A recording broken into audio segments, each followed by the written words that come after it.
Merry Christmas. I hope everybody had a good holiday. I think most of us can agree that it's been a really insane year. Travis Pastrana did a backflip to front flip. Tony Hawk filmed his final video part. J.O. Archer and Harry Bink did back-to-back FMX triple backflips. Jordan Clark won the Scooter World Championship for the 5th time. Cam Zink won the Red Bull Rampage. Hayden Deegan won the first ever Super Motocross Championship. Arisa True blew minds and became the first female skater to ever land a 720 spin. But aside from all of the crazy action sports achievements throughout the year, the craziest part of it all for me is you guys. I've heard a lot of personal stories about the games and writing, and that kind of personal interaction is one of my favorite parts of all of this. Today, we're going to take a look at Games Skateboarding and Evolution Skateboarding. Thank you to everybody who suggested the latter. And to the one dude who suggested the Metal Gear Skateboarding demo a couple of times, I'll go ahead and talk about that too. Let's get started. ESPN X Games Skateboarding, developed by Konami Entertainment Osaka in 2001, is a tech fantasy skateboarding game similar to Tony Hawk's Pro Skater and Grind Session, but on the PS2.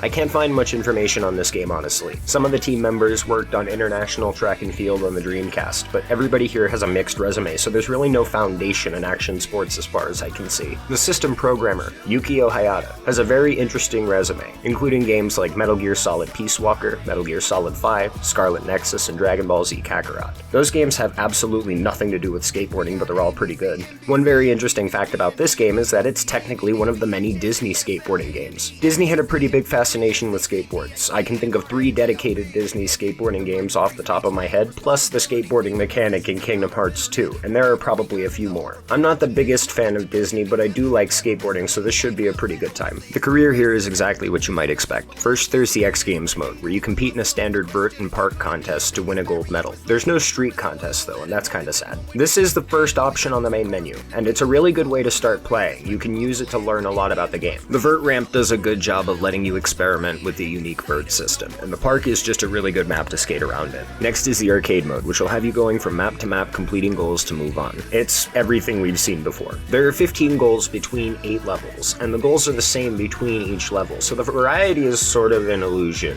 but there's a lot of it. You've got to work through a lot of repetition to earn more of it. Everything here is something we've seen before. Get various score requirements, skate through a few checkpoints, collect a few things, destroy a few things, find the hidden thing, and get a certain number of tricks in a combo. Scattered around in each level are boards that help improve your stats for better gameplay. Not every level has a board for every skater, and I think it's laid out that way to balance the progression for every skater. Some skaters definitely have better stats than others, so it makes sense to space out their gains a little bit. Based on what you're seeing, you might immediately assume this is some kind of pro skater clone, but really, skateboarding is kind of where the similarities begin and end. The goal structure itself is actually a lot more similar to Dave Mirra Freestyle BMX than it is to Pro Skater. The gameplay here is very different from anything we've seen before, and I've got a whole page here, so please try to stay with me. The controls are interesting. We've got the standard flip, grind, and spin buttons, and the move around buttons, but the first major difference is that there are 2 buttons for grab. The grabs mapped to the right shoulder are faster and can be done from a more flat position. The grabs mapped to circle are slower and meant to be used mostly for vert skating. I like this, it actually creates a separation between some of the common grabs that everybody uses and some of the complex tech grabs that only vert and park skaters use. The trick inputs are things you might expect. You've got the standard single and multi-direction tricks and stuff like that, but this game has a few interesting inclusions, like full rotation tricks and the power slide. The trick variety is smaller than some other games I've played, but not so small that it feels empty or anything like that. You still got wall ride, you still got most of the stuff there that you would expect. The special tricks add a lot of extra life to the variety. You can stack up to 3 usable special tricks at one time, and you can perform a special trick by tapping double up followed by one of the trick buttons. If you stack a full special meter, you can perform a super trick by double tapping triangle, and every different skater has a different super trick. You can manual by pressing up down or down up and holding triangle, and the longer you hold triangle, the longer you hold that manual. It's kind of like a combination of the Tony Hawk manual and the Dave Mirra Freestyle BMX manual. You also have to hold triangle to maintain a lip trick. With rails, you only have to tap triangle to grind, and you can enable or disable the balance meter by pressing select while you're playing. Balancing in this game is extremely heavy. It's better to just not touch it at all, and then hard hold it in the opposite direction when you start to lean. Balance here isn't like Tony Hawk or Grind Session. In those games, the balance meter sort of represents how the skater leans from left to right to maintain balance. In this game, the balance meter is more like a warning meter that tells you when you're about to fall down. You have to catch and slowly reorient yourself before you fall, and there's not a lot of leniency. Rolling did something similar to this, but added the benefit of being able to tap left or right quicker for a quicker meter shift. It's much heavier, and that means, everything that you do is much heavier. That really is the running theme for this entire game. It's a lot harder to play. To start moving at all, you first have to kick off by tapping the D-pad. The skater will auto-kick up to 3 times to get to full speed, but you can control your speed by tapping triangle between tricks. This is extremely useful because you don't really want to approach objects at full speed all the time. If you're going too slow, your balance meter will shit out faster. If you're going too fast, you won't be able to capitalize on your score multiplier for one object. This game also has a hard landing mechanic. If you land hard on the flat,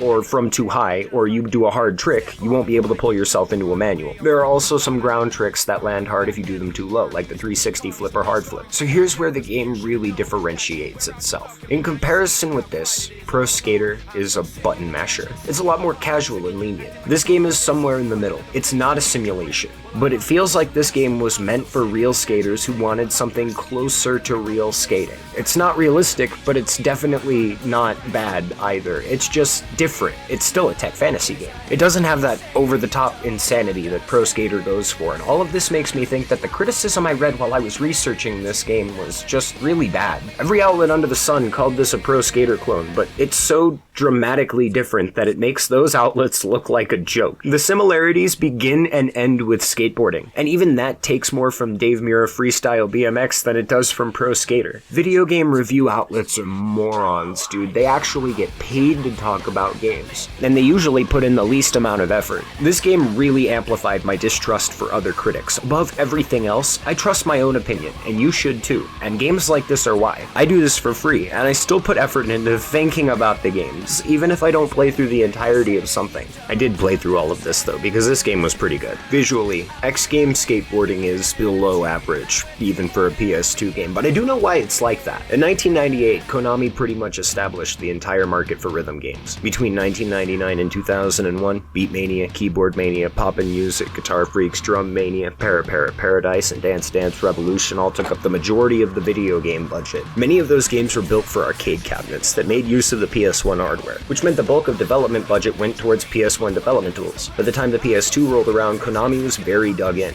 Games Skateboarding was one of the last games from Konami's PS1 dev kit era of PS2 games. I don't know if this was one of the first games made with a PS2 dev kit, or if it was made with the already available PS1 stuff, but based on the visuals, it's safe to assume that it was made with the PS1 stuff. At least the actual design of everything is good. Some things are scaled too big or too small, but the textures and models are still made well considering the limitations. This was so early in the PS2 lifecycle that it isn't out of place. Tons of other games from the same year share a lot of the same visual flaws, and they actually looked worse in some cases because they had more polygons and better texture compression. The soundtrack in this game is great. The theme is stuff a skater might listen to, just like other skateboarding games. It's a lot of metal and punk, and it's a good mix of obscure and mainstream. Some of the bands are Linkin Park, Crease, Sum 41, Scrape, Foreign Legion, Union 13, and quite a few more. There are 12 tracks in total, and every single one of them fits perfectly. Honestly, this whole soundtrack is kind of a hidden gem in the sea of action sports games, but a lot like the Z-Axis games, I kinda wish there were more of it. The last thing I want to talk about is the real-world skate footage. It's all incredible, but man, the opening video for this game hits way different today. A Place for My Head plays over some of the best skate footage among any game like this. Rest in peace, Chester Bennington, the lead singer of Linkin Park. Remember, if you or somebody you know is struggling, please call your National Suicide Prevention Hotline. Here in the US, the number is 988. In the UK, dial 0800-689-5652. Don't hesitate to get help. There are people out there who care. Life is precious. With all that said, I'll go ahead and give Games Skateboarding for the PS2 a rating of 7 out of 10. I like this game a lot. The skating is good, albeit a little bit janky at times, but what really sells this game for me is knowing that it isn't just a Pro Skater club. Just like Grind Session, Games Skateboarding got hit with maliciously destructive criticism, and that really kept it out of the eyes of the mainstream. But from my personal experience, this game is something of an underrated classic. It isn't amazing, it isn't as mind-blowing as Grind Session was, and it isn't as fun as Pro Skater, but it's still very fun. It's better than Pro Skater 5 in a lot of ways, and I think that alone is enough. I've said before that gameplay ultimately is what matters the most, and the gameplay here is really good. I would recommend this game to skaters who want a game with tech fantasy controls but want something more tame and down to earth than Pro Skater. It can be pretty punishing at times, and there's a bit of a learning curve to playing, but it isn't ever bad as long as you can look beyond the visuals. Knowing what I know about Konami's history, that's not a problem for me. This was a good game, I'm glad I got around to it. Before I talk about Evolution Skateboarding, I have to fulfill my promise from the beginning of the video. Metal Gear Solid 2 Substance, published by Konami in 2002, is an updated version of Sons of Liberty from 2001. The new version included a bunch of things, and I'll talk about all of that when I talk about Metal Gear in the future. For now, we're only going to look at that one option at the bottom of the menu, skateboarding in big bold letters. This game mode isn't actually a game mode. It's a demo for Evolution Skateboarding, and there is absolutely nothing special about it. This demo will take you through 2 different routes around the plant level from Evolution Skateboarding. The first route is Snake, which is definitely the more difficult of the 2. The second route is Ride. Both routes share the exact same goals, but Snake's is harder because the route is laid out over a much wider space. Snake also has to skate through 2 extra spots to complete one of the goals. When I say difficult, I don't mean this game is hard. Far from it, actually. It's so easy that it only took me 30 minutes to complete all of the goals in a single run with both characters. Beyond that, there really is nothing to see here. Snake and Raiden both make appearances as unlockable characters, and the plant map is also in the main game, so there isn't anything unique about this demo at all. I'm not gonna give a demo a rating. That would be ridiculous. But I am glad that I played this just so that I can say I did. Now let's talk about the real thing. Evolution Skateboarding, developed by Konami Osaka in 2002, is a tech fantasy skateboarding game built on the engine of Games Skateboarding. I don't have much to add to the history, but one thing I will say is that the critics really did not like this game. In many cases, Evolution Skateboarding was covered terribly, and many major outlets made out like it was a horrible bit of unplayable garbage. The reviews for it back then were somehow worse than the reviews for Pro Skater 5 in 2015. That speaks volumes about the inconsistency of video game critics. The career here is probably the biggest change. Instead of just 8 maps with 3 sets of 5 goals each, now each skater has a completely different set of maps and goals unique to them. Even when 2 skaters do have the same map, the actual goals and layout change. This was shown off really well in the Metal Gear demo. The whole game actually is just like that. There's a good amount of variety here, and it really feels like they wanted to make every playthrough feel unique. But there we find the biggest problem with this game. The variety of maps is great, but the goals themselves are the exact same for every single set, mostly. Get a few scores, break stuff, get the checkpoints, find the hidden thing, impress some reporters. This is all completely forgivable though. Once in a while, you'll get to do a boss fight goal. This is such a unique idea. The boss fights actually feel good and make sense to play, and they're inspired directly by other Konami franchises. I'm a big fan of the Castlevania series, and that gets a lot of love here. Despite the repetition, this game manages to keep itself replayable by breaking up that repetition with cool shit. Danny Way kills a giant spider by grinding its web and dunking it in lava. You literally cannot get this shit anywhere else. This game is one of a kind. It's like Games Skateboarding, but with a lot more Konami flair. If you somehow don't know who Danny Way is, he's one of the greatest skaters of all time. The dude jumped over the Great Wall of China with a broken ankle. I really don't think I need to say much more than that. Aside from the arcade mode, the park and vert contests make a return, now called Trials. The vert maps are cool, they show off the variety in vert skating for sure, but the park maps in both games are top tier. Their designs are just amazing, stand out. Everything looks good, it's scaled right, there's an awesome amount of object variety to the skating. There's also the challenge mode, where you do one goal at a time through a series of levels. That's padding, but at least there's more there. Like I said earlier, the gameplay here is built on the engine of Games Skateboarding, but with quite a few major differences that make it stand out. The first difference here is the grab button. Grabs are now all merged together into a single button, which gets rid of some of that clear differentiation between tricks. There are now double direction inputs mapped to many more tricks and many more multi-direction inputs. The right shoulder is now your special trick button. Pressing up or down plus the right shoulder will do a special combo, and double tapping the right shoulder will perform a special trick. Every skater has a different special trick, and you can customize the special combos at your leisure. This time around, you can stack up to 5 special tricks at once, and the idea of the super trick is gone. As far as the variety of tricks, it's about the same as last time, with a few great additions. One quality of life improvement here is the manual to combo system. You can now continue a combo after dropping a manual by popping an ollie during the small drop window. That expands on the size of combos you can perform a lot, but the window to actually do it is extremely tight, so it isn't easy. This game does not emphasize extremely long combos. Instead, it emphasizes learning to maximize a shorter technical combo and land it properly. The way balance works is effectively the same, but now it's a little bit more lenient. You can definitely grind for a little bit longer without losing your balance, and recovering from a wobble isn't nearly as heavy. But manual, lip, and rail balance are all tied together, so you can't just go from rail to manual to keep a combo going and reset your meter. You have to land at some point. There's also a brand new variety of flatland tricks like the Primo Slide and Casper, and you can kiss any rail by tapping triangle when approaching it from the side. In both of these games, there's a big emphasis on customizing your board to fit the situation per each map. The first time around you couldn't feel it much, but this time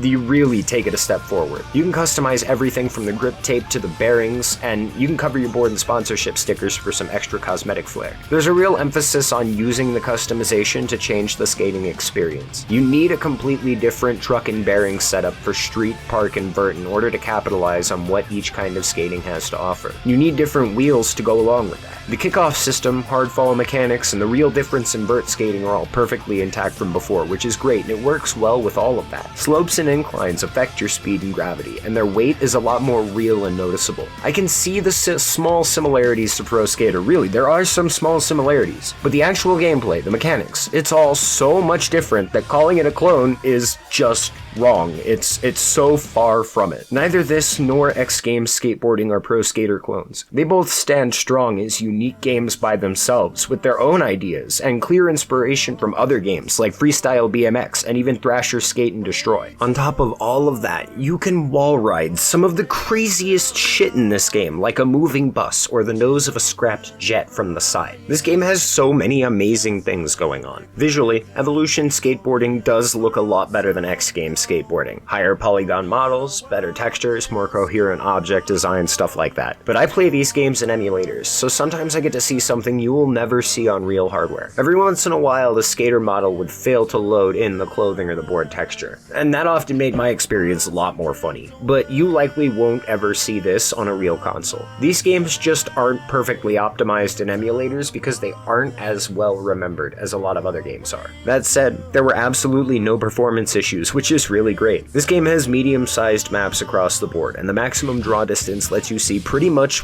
all of whatever map you're looking at. This and X Games Skateboarding both suffered from some weird object placement, but as far as I could tell, there was no serious collision detection bugs or anything. At a technical level, these maps are very well made. Not the best, but good. The soundtrack here is also good.